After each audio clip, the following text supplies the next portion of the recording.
Hello, everyone. Today we're going to talk about the component end-of-life policy constraint in Sonatype Lifecycle.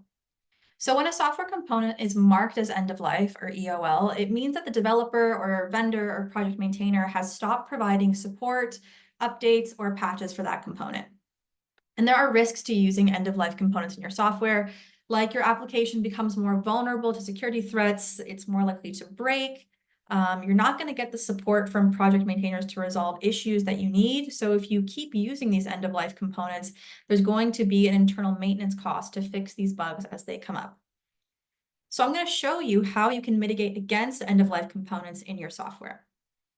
So in Lifecycle, I've come to the Orgs and Policies tab, and I'm just at the root organization. You can set this policy at any hierarchy level that you like. For the purposes of this demo, I'm going to apply it to my entire org. So I'm going to come here and add a policy. I'm going to call that policy component end of life, and I'm going to mark this as a 7 severity for myself.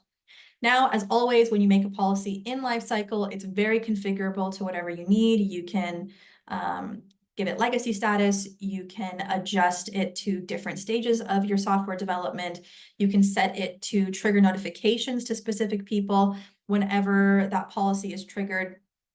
But we're going to keep it super simple for this one. So I'm going to call the constraint component has reached end of life.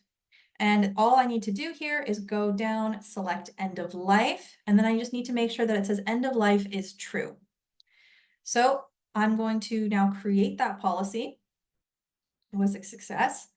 So I'm going to go to an application that I've set up and see if it's triggered anything. So I'm going to come to Actions. I'm going to click View Build Report.